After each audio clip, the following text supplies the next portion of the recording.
खामगाव तालुक्यातील सजनपुरी ग्रामपंचायतीत गैरकारभाराचा गंभीर आरोप समोर आलाय। मेरी पंचायत अभियान अंतर्गत महिलांच्या नावावर अपात्र नावे नोंदविण्यात आल्याचा दावा करण्यात आला असून जलतपासणी पथकात मनमानी नियुक्त केल्याचा आरोप आहे। तक्रारदारांच्या म्हणण्यानुसार ग्रामपंचायतीत कोणतीही पूर्वसूचना न देता महिलांची नावे यादीत समाविष्ट करण्यात आली। यामुळे अनेक महिलांची फसवणूक झाल्याचा आरोप करण्यात येतोय। इतकेच नव्हे तर ग्रामसभेत महिलांना प्रश्न विचारल्यास अपमानास्पद वागणूक दिली जात असल्याचंही तक्रारीत नमूद आहे। दरम्यान शिवजयंतीसारख्या महत्त्वाच्या राष्ट्रीय सणाच्या आयोजनात ग्रामपंचायतीने दुर्लक्ष केल्याचा आरोपही करण्यात आलाय। तसेच प्रधानमंत्री आवास योजनेतील लाभार्थी निवडीत भ्रष्टाचार झाल्याचा गंभीर दावा करण्यात आलाय। या सर्व प्रकरणांची सखोल चौकशी करून दोषींवर कठोर कारवाई करावी अशी मागणी उपविभागीय अधिकाऱ्यांकडे करण्यात आली आहे। प्रशासन आता काय भूमिका घेणार याकडे नागरिकांचं लक्ष लागलंय। परवाच्या आम सभेमध्ये सगळ्या महिला माता भगिनी व सोनूंनी तिथं प्रश्न विचारला की तुम्ही शिवजयंती कायदेशीर साजरी का केली नाही। तर तिथल्या सरपंचाचा जो मुलगा आहे मुजोर मुलगा त्यांना सरळ सोनूला जीवे मारण्याची धमकी दिली आणि पुन्हा आरेवारीची भाषा केली। आणि महिलांचे पण प्रश्न आहे की त्यांना वारंवार त्यांच्या नावानं खात्यातनं पैसे काढणं हे प्रकार सुद्धा तिथं गैरप्रकार चालू आहे। मागच्या वेळेला छत्रपती शिवाजी महाराज यांची प्रतिमा काढून टिपू सुलतान फोटो सुद्धा काढण्याचा प्रकार या सरपंचाच्या मुलांनी केला। आणि कायदा हे सांगतो की सरपंच त्याची आई आहे तर मुलाचा हस्तक्षेप चालत नाही। आणि तिथं सजनपुरीमध्ये सरळ हस्तक्षेप हा सरपंचाचा मुलगा करतो। तर आमची मागणी आहे की तुम्ही सरळ तिथल्या ग्रामसेवक व सरपंचाला तत्काळ निष्कासित करावं आणि त्यांच्यावर कारवाई करावी। जय श्रीराम जय शिवराय।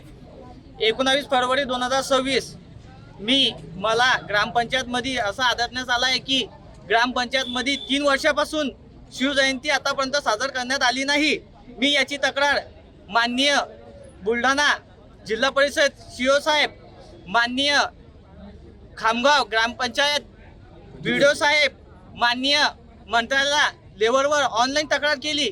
त्याच्यानंतर मला त्याच दिवशी अर्ध्या रात्री 1 वाजता फोन लावून धमकी देण्याचा प्रश्न केला। मुज्जू शेख अकबर सरपंचाचा मुलगा यांनी अगोदर लहे दंगलाचे प्रकरण केलेले आहे आणि निर्दोष पोरांना अटकवण्यात आलेला आहे आणि मेन शत्रुधार तोच आहे ग्रामपंचायतचा। याला हे त्याच्या मम्मीचा गैरवापर घेतो सरपंच पदाचा। आतापर्यंत यांनी गावातले कोणतेच कामं केलेले नाही आहे। जे कामं केलेले आहे जे हे ताई सांगत आहे त्या दिवशी आमसभामध्ये बोलायचा सगळ्यांना अधिकार आहे, सगळ्यांना बोलायचा अधिकार आहे, जीआर आहे। यांना ते उद्धट भाषेने बोलत आहे आणि उंगली दाखवून बोलत आहे। हे कुठलचा न्याय आहे? हा, छत्रपती शिवाजी महाराज जयंतीचा बद्दल बोलण्यात तर तुम्ही का धमक्या देणार का? हा, टीव्ही मारण्याच्या?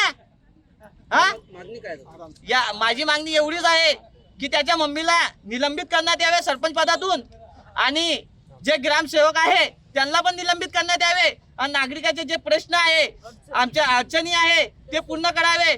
ग्रामपंचायतामध्ये लोकांचे घरकुल जे आलेले आहे ते पण पूर्ण करण्यात यावे। काही असं आढळलं आहे की बा एकतर्फा कारवाई चालू आहे की बा ग्रामपंचायतमध्ये घरकुल येतात माहितीनं, ज्यांना घर नाही, राहायची व्यवस्था नाही त्यांचे घरकुल घेण्यात येत नाही। दुसऱ्याचे नाव घेण्यात येतात। एक साईड ज्यांचा डबल मजला त्याला तिबन मजला देण्यात येते। बाकीचे गरीब जाणार कुठं? माझा शासनाला एवढंच विनंती आहे की यांच्यात लक्ष घेऊन यांच्यावर कारवाई करण्यात यावी, निलंबित करण्यात यावे आणि गावकरीची मागणी पूर्ण करण्यात यावी, हे नम्र विनंती। मी विद्या ज्ञानेश्वर, मी ग्रामसेवक सभामध्ये गेली होती।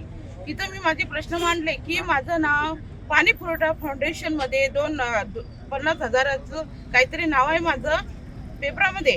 तर मी विचारपूस केली, जसं सभामध्ये गेली की बा माझं नाव कसं काय टाकलं तुम्ही, मला न विचारता, मला काही माहिती नाही, मला माझं नाव कसं काय आलं, माझ्या प्रश्नाची मला उत्तर द्या।